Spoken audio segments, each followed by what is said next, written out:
Right. Hello, everyone, and welcome. Thank you so much for joining us today. As always, it's a pleasure to have you here. Without further ado, it's my pleasure to introduce to you Jay Mintzmeyer. He's a renowned maritime shipping analyst who is head of research for the Value Investors Edge research platform on Seeking Alpha.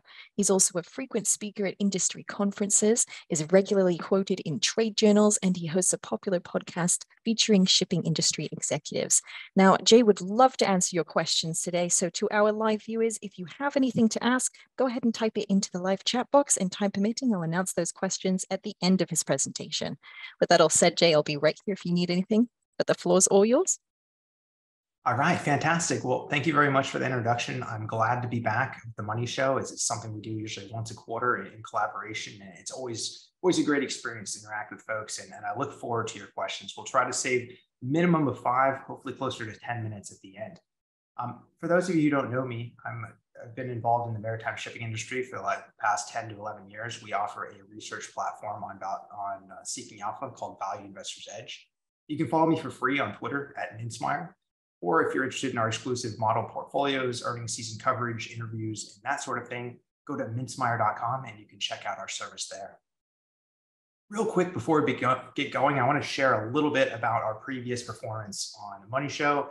As I mentioned, we started back in August of 2020. That was 2.5 years ago, about once a quarter, coming on and sharing the latest industry updates and some of the top picks. I won't go over this entire list. It'll take a lot of time to do that. But that first time I came on in August, I shared 5 picks. Those returned 38.5% in 4 months, outperformed the S&P by 26%. You might say, why 4 months? Well, that's because 4 months later, I came on, shared another set of picks, and so on and so forth. You can see pretty much huge outperformance over the S&P 500 each time we came on. Only one time slipped by 6%, and another time slipped by 1%. You say, okay, cool, that's some outperformance. What's that mean? Well, that means that if you tracked our Money Show picks, and these are the free picks you're getting today, you'll get those later today. If you track those free picks from quarter to quarter, you would have outperformed the S&P 500 by 278% in 2.5 years. So how many folks have outperformed by more than that? I'm not sure. But that is our public free picks on the Money Show. And of course, we have live model portfolios, earnings season coverage, and all that stuff on Value Investors Edge that has performed even better. It was 136% in 2021 alone, another 55% on top of that last year. And we're up about 11% year to date in just the last 2.5 weeks. So today's focus, hopefully that's got you interested. Hopefully you got the notepads out and ready to see what our top 3 picks are later. Again, past performance, of course, is not guarantee of future results, but hopefully that's pretty exciting. So today's focus, I'm going to talk about our research team and our approach to the markets. We're going to overview the entire shipping industry, just talk about some of the big tailwinds and headwinds, potential risk in 2023. I wanted to spend some time, about 5 minutes each, talk about tankers, containerships, and dry bulk. There's going to be 1 stock selection per category, so 3 total. We'll review those top 3 picks, and then we'll jump into Q&A. So for those of you who have joined one of these before, this is a little bit of a repeat, a rehash, but hopefully it's helpful. Our thesis is that we can outperform in the market when we focus on small cap stocks without a lot of research coverage. Our team of 4, we stay exclusively, completely in our lane. 3 of us are only in shipping, and then Michael Boyd works with us on energy and related income opportunities, which ties in very nicely with shipping. Think about LNG export, LPG, natural gas liquids, all that sort of stuff. We've had significant outperformance since 2016, applying that thesis to our practice. You can see on Value Investors Edge, the first 3 years were tracked trades. The last 4 years are far more simple, long-only model portfolio, no options, no leverage, make it very easy to track and follow along with. Over the last 7 years combined, we've had an annualized return of 42.7%. That compares to the S&P 500 and Russell, 11 and 7 respectively. And then folks say, well, Jay, you and your team have gotten lucky because shipping has been so strong. Well, in the last couple of years, yes, shippings have been about 60% the last 2 years. But look at the last 7 years, 6.8% annualized. So we're talking about a significant difference between the shipping industry and our performance. These numbers might not pop out and make as much sense at first. You have to think about the power of compound interest, like Warren Buffett always said. So this chart here will hopefully illustrate that. This is a theoretical, of course, totally hypothetical, 10,000 tracking those picks and models since 2016. With the Russell, you'd have about 6,600. With the S&P 500, you a little bit more than doubled your money in 7 years. Not too bad. With VIE, you're up 11x. So significant power of compound returns. Again, of course, prior performance doesn't guarantee future results, but that is our team's track record. The shipping market review and some of the catalysts. First, a quick review. So 2021, we had a major shipping recovery across the board. That was made possible because of the record lows we hit during 2020. Over 90% of the shipping stocks were losers in 2020. It doesn't mean the companies lost money, but it means the stocks themselves are very weak. So when I came on in August of 2020, I was banging the table and saying this is the cheapest, the cheapest I'd ever seen these stocks. There's a lot of potential. That wasn't very popular at the time, but 2021 worked out very well for us. 66% of the stocks were winners in 21, 2/3 chance of making money depending on what you picked. And all the different congestion and everything you saw on the news headlines contributed to those gains. In 2022, the story was of disruptions and the Ukraine invasion, which was a disruptor across the entire market. Strangely enough, shipping generally benefits from things which disrupt trade flows as long as they aren't canceled completely. So 2022 was a strong year. Shipping stocks on average outperformed the S&P 500 by 75%. 2022. So you could do pretty well across most of the sector. Tankers were the big winner there. During this period of time, the corporate governance has improved across the space. Private equity overhangs have reduced as legacy shareholders have moved on or reached their time constraints. The balance sheets in this industry have never been stronger. And you might say, well, 21 and 22 were so strong, so maybe the valuations aren't good. Well, you have to consider the improved balance sheets, and you also have to consider the micro fundamentals of these companies, the specific supply and demand. We're going to talk a little bit about the tanker market and the dry bulk market and why the supply side in those is so attractive. So into 2023, starting now in the new year, we're doing this event on January 17th, if anyone's listening to a recording or something later. But on a risk-reward basis, I believe many of our top picks still have substantial upside. And these are selective picks, right? I don't necessarily endorse the entire industry. This is a little bit different than August of 2020 when I first came on, or even early 2021 when a monkey with darts could probably hit a good shipping stock. It's going to be a little bit more of a stock pickers market going forward, and I think that's going to be the type of year where someone like us, like our shop, like Value Investors Edge, can really outperform. So let's talk a little bit about the tailwinds and catalysts. And I also want to talk about some of the risks and concerns in 23. So tailwinds are really company level fundamentals. We have surging cash flows and shareholder returns across the industry. The average balance sheet is the strongest in decades, probably the strongest these companies have ever had in company history. I expect significant dividends and repurchases across most of the industry. Each segment, of course, has its own supply and demand, so that'll depend on how each company performs. But on average, I expect large dividends and repurchases. Environmental regulations are just beginning to kick in. We have what's called the EEXI and the CII, the Carbon Intensity Index. Those regulations just began about 2 weeks ago, but it's a 5-year rolling impact. So 23 is kind of the implementation year, and then 24, 25, 26, 27 onwards, each year these regulations get more and more stringent. So we're expecting this to significantly reduce the supply side by 2027. Additionally, the future propulsion technology, perhaps we might even see a carbon tax. Those regulations are under discussion. There's a meeting planned for this July and again in late 2023. So that's very significant regulations upcoming. Finally, China is reopening.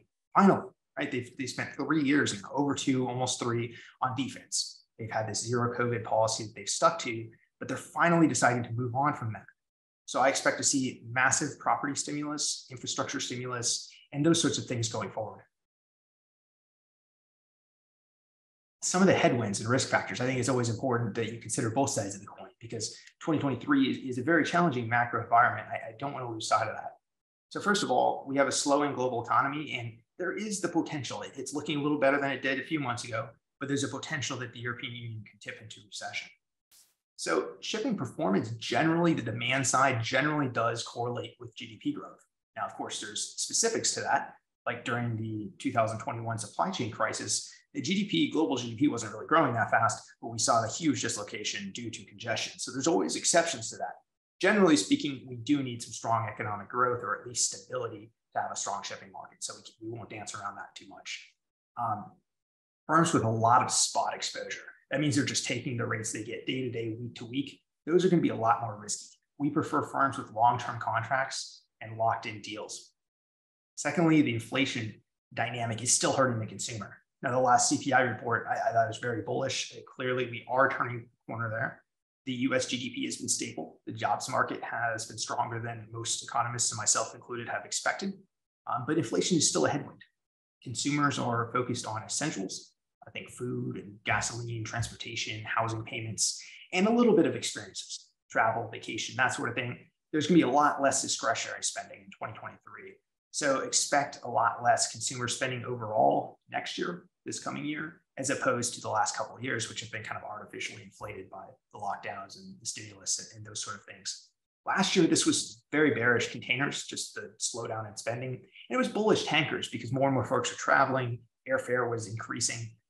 If we get too far into a recession, it could be bearish for all the segments. So this is the risk slide. These are the things that we need to consider into 23. And finally, disruption from conflict, as unfortunate as conflict is actually usually bullish for shipping because it creates rerouted trade flows and can actually lead to more demand for shipping just because the routes are longer. Right? The actual cargoes that are being carried might not be more, but the overall demand can go up. Any sort of World War III or major demand destruction conflict, it is bearish. So if there's any sort of NATO involvement in Ukraine, if we start talking anything nuclear, if China, Taiwan tensions boil over and there's any sort of conflict in that region, that's very bearish. That's very negative. So these are things we can't close our eyes to. We have to keep watch of. And those overall three things are what give me the most pause into 2020. With that said, hopefully the broad overview was helpful, and I want to talk about three segments and the key catalysts into 2020. So starting with tankers. Last couple of times I've been on, I talked about tankers as a potential recovery scenario. Last year, I talked about how it was rapidly improving, and now we're in a bull market, undeniable bull market with strong cash flow, and we have upcoming disruptions expected from sanctions on Russia. So brief history, what happened was in the COVID-19 impacts completely decimated, completely destroyed the tanker markets. It took over 2 years for that recovery to happen. Last year, we had kind of a trifecta. First of all, we had demand recovery finally hitting. Then we had OPEC exports increasing as those cuts waned off. And then the United States decided to sell oil out of the Strategic Petroleum Reserve. Well, they didn't sell this oil domestically. They exported it to, especially to Europe, but all over the world. This created huge ton-mile growth for tankers. Very, very bullish. Now, entering 2023, OPEC's cutting again. SPR sales are done. So those two things are negative. But the sanctions impacts on Russia are just getting started. So everything last year was bullish, and now we're a little bit more nuanced here. The one thing that really makes tankers attractive on a longer-term basis is we have the oldest fleet balance in history. Never been older than this. We also have significant regulatory changes. I just talked about the EEXI and the impacts that will have. So our top pick in tankers, it's a conservative name. It's not maybe super exciting. It's US listed, US governed. I've mentioned it before on Money Shows, so it shouldn't surprise anyone. But it's International Seaways, INSW. I'm long personally, INSW, so I'm definitely talking my book. Actually added more to it this morning. And there's some other firms in tankers, and these are all good companies. But INSW is the one that I believe that's the best risk reward upside at this point. A few slides I want to walk you through that illustrate why I'm bullish on tankers. The first one here shows Russia's crude oil exports prior to the invasion of Ukraine. 2 major pipeline setups, one going to Europe, one going to China. And then they have seaborne exports out of both the Baltic ports and also the Black Sea here. So now that Europe has placed a price cap on the crude oil, and on February 5th, that's only 3 weeks away, actually closer to 2 weeks at this point, those Russian product exports are going to be banned for European consumption. So what's going to happen is this 1.1 million barrels of oil that's coming out of these Baltic ports and Black Sea ports have to be rerouted towards Asia. The Europeans that aren't buying this crude oil anymore, they got to buy it from somewhere else. So they're going to buy part of that from OPEC, from the Middle East. They can buy part of that across the Atlantic Ocean, think US Gulf, Brazilian sales, that sort of thing. So you can imagine they used to be buying this oil from their neighbor, right? We're talking very short, 1-day voyages, 2-day, 3, 4-day voyage maybe. Now they're buying oil that takes 15, 20, 30 days to transport. So you can imagine the same amount of consumption can lead to a significant increase in ton miles. This slide is from Scorpio Tankers, just updated a couple of days ago. Blew it up here, so maybe it's a little blurry. But the lines here that it's showing, the solid blue lines are the legacy product flows. And this is still ongoing, and it's going to go until February 5th. So we're only 2.5, 3 weeks away from this. Once the products are banned and European customers no longer allowed to buy those, we're going to shift from these two solid kind of blue lines here into these updated lengthy trades. Russia's going to have to send its products all the way from the Baltic area, all the way over to Asia or to India, parts of the Middle East. So we're talking about significant increases in ton miles. Meanwhile, Europe is still going to need diesel. They're still going to need refined products, but they can't take them from Russia. So they're going to have to grab them from the United States. They're going to have to get them from the Middle East. They're going to get those from China. So we're talking about significant upcoming demand growth. It's almost artificial, right? It's just due to those sanctions. So of course, sanctions may change. That's not constant, but at least in the near to medium term, it's a significant demand increase into 2023, even with the same consumption. You don't need any consumption growth. Just these sanctions alone are going to really upend things. I mentioned how the order book is extremely small and the fleet is really old. This is phenomenal. 3.1% order book in VLCCs. Those are very large crude carriers. They're the largest tankers.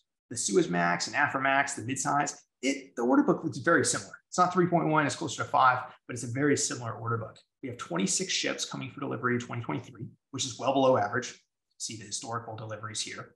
And in 24 and 25, 1 ship per year. That's never happened. It's historically unprecedented to have that sort of delivery. And if you ordered a VLCC today, the absolute earliest you could get it, absolute latest, is the very, very end of 2025. So that 2024, that's not going to go up. The only way that number goes up is if some of these ships are linked. So this order book is just phenomenal. It's never been this small in modern history.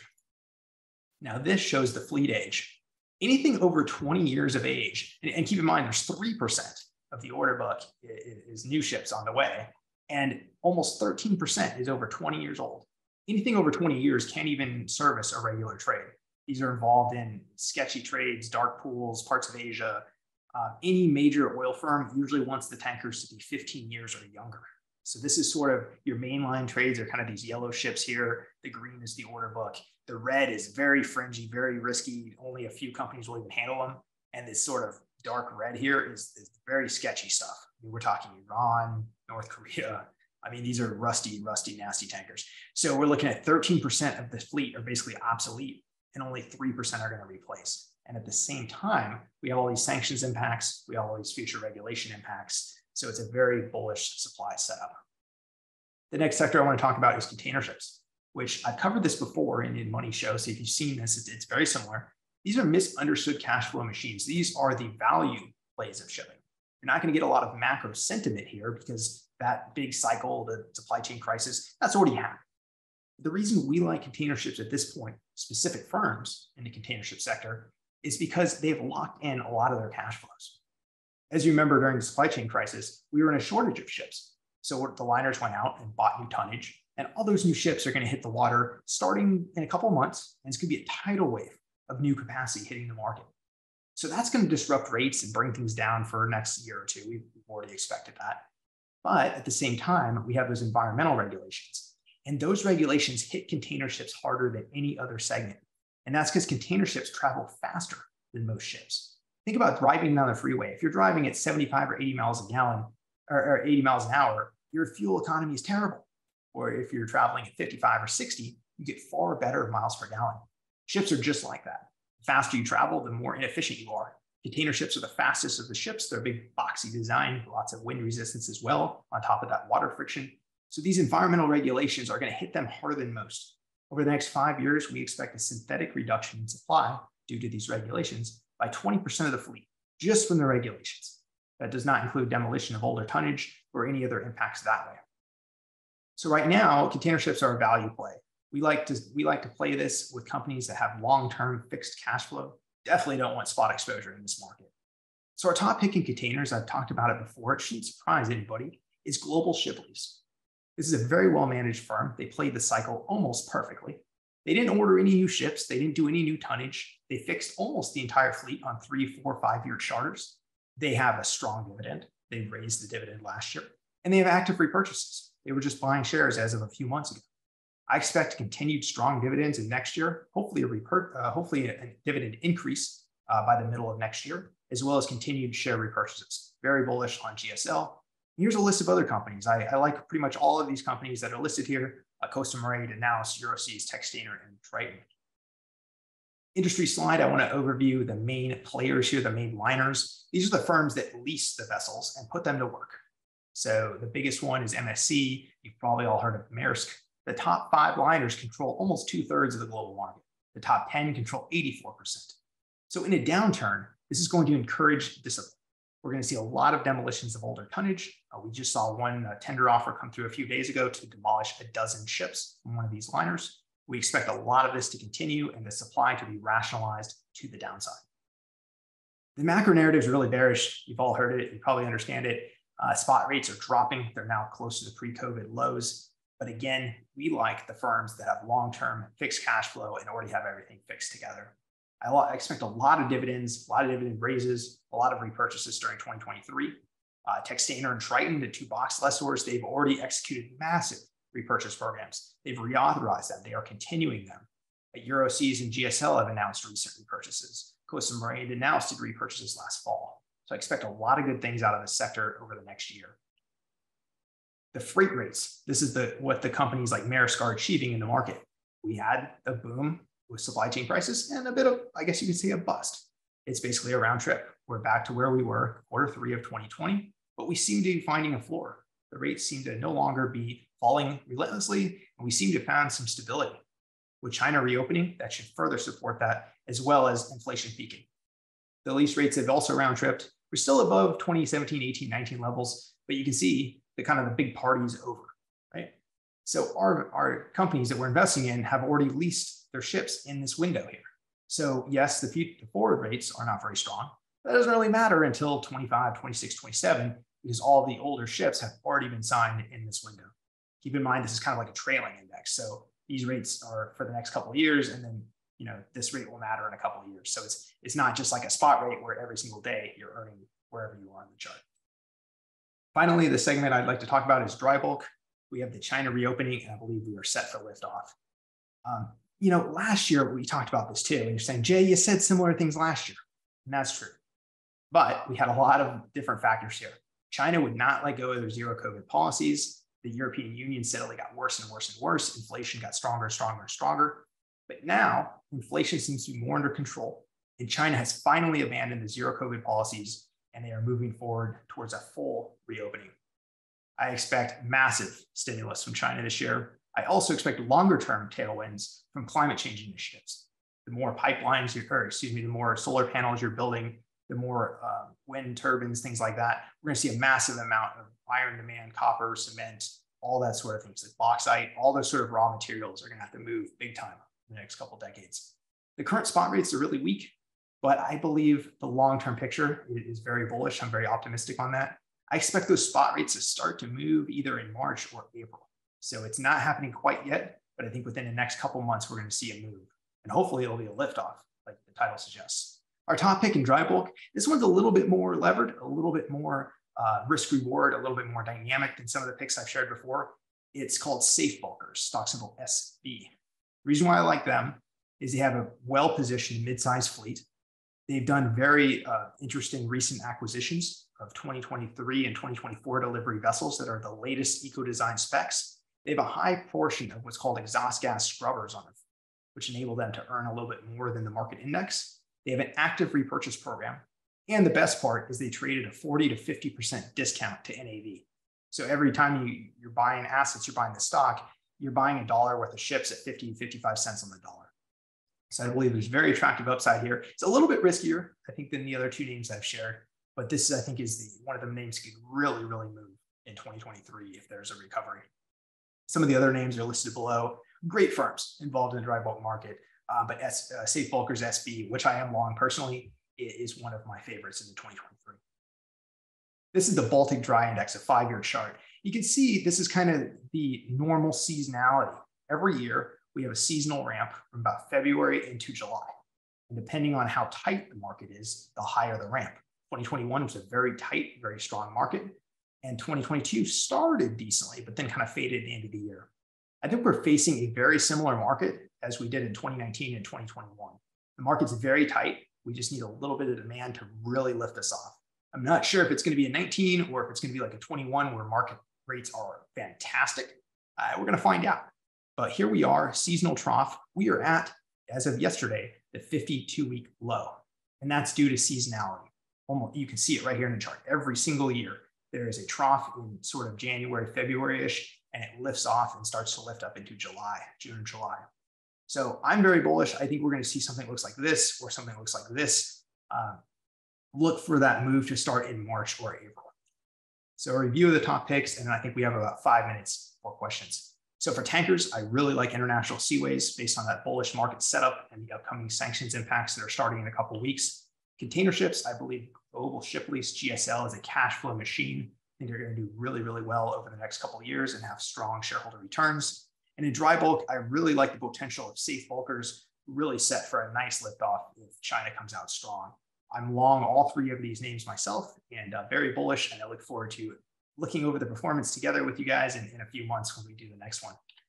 So with that, I'll turn it over a few questions. Hopefully we have a few. Yes, Jay, we have quite a few questions. I'll start with this one because I knew we'd get it. Could you repeat your favorite tankers, please? Yes. So for tankers, my favorite pick in this segment is International Seaways. I'm long that name. I actually added to that position today. I will go really quickly to the slide that had the list of them. We have a few others there: DHT, Euronav, Frontline, Scorpio, and TK. Those are sort of the pure comps, but of those, I like Seaways the best right now. All right, let's see. So we've got quite a few. Someone had asked what you thought of TK. Did you mention that one? TK Tankers is a very interesting mid-sized tanker firm. I don't have a long position there currently, but nothing negative to say about them. They're attractively valued. I prefer a few other tanker names myself, though. One of them is Seaways, and then I have a few other long positions. Another question we have is asking, are there ETFs for container ships? No, there's not an ETF for either container ships nor the shipping industry as a whole. There was an ETF several years ago called the Guggenheim Shipping ETF, stock symbol C, SEA, and it did not have a great track record. I kind of miss it because I used to comp our performance to the ETF, but no, there's no longer a shipping ETF. You just have to pick the stocks individually. Thank you very much. And another one asking if you could please put up the slide with, is it Costco and Other Containers Corp on it, and go over that again, please. All right, so I believe it was this one. This is just showing the consolidation of the container ship sector. Now, these percentages have been similar over the last couple of years, but if you go back 5 or 6 years, the top 5 were only about 40% of the market. The top 10 were like maybe 65%. So there's been a lot of consolidation over the years. The two biggest players by far are MSC, Mediterranean Shipping Group, and Maersk. You can see the dark blue. This is from Alphaliner, by the way. The dark blue is the existing fleet, and this light blue is the order book. So you can see that MSC is growing significantly, and Maersk is just growing a little bit. But you can see that including these two, I mean, you're talking about public math here, but a third of the market in 2 companies, and that share is going to grow when those new builds arrive. Thank you, Jay. I see a couple of people asking for your thoughts on ZIM. ZIM, yes. ZIM is a container ship liner, and I was very bullish that a couple of years ago, and it was a life-changing position for us. I mostly exited my position last March, but I have done a few trades since then. And let me tell you, they have not been successful trades, those last few ones. I got in size, a pretty big trade in mid-November of last year. I expected that the freight rates would bottom out, and they have, right? And I expected that ZIM might do something like a repurchase. They have not. ZIM is very heavily shorted. So I thought, okay, freight rates are going to stabilize and we could see a short squeeze or something exciting. It hasn't materialized, and ZIM has just been a terrible, terrible stock over the last year or so. I believe there's potential. I believe the valuations are strong. I'm long ZIM myself. There's about $40 per share in cash, and the stock trades at 17. But the reason ZIM's been beaten down, big picture, right? Sometimes you just don't want to overthink it, is because of this chart, right? Folks were up here, and ZIM was like $70, $80, and the rates are back down here. and folks are saying, I don't want to own them anymore. I don't trust them. I don't think they're going to do well. So that's kind of why it hasn't done well. I think there's potential either for a trade or even for an investment. But to be honest, it has not been a good stock for me, and I have not done well there since the summer. It has basically mirrored this rate chart. All right, Jay, thank you so much. And to all of you in the audience, thank you once again for joining us. That does conclude our time for this session, but be sure to stay tuned as we do have more in store for you today and tomorrow throughout the rest of this event. All right, Jay, I hope you have a wonderful rest of your day. Thank you once again for a fantastic presentation. Thank you.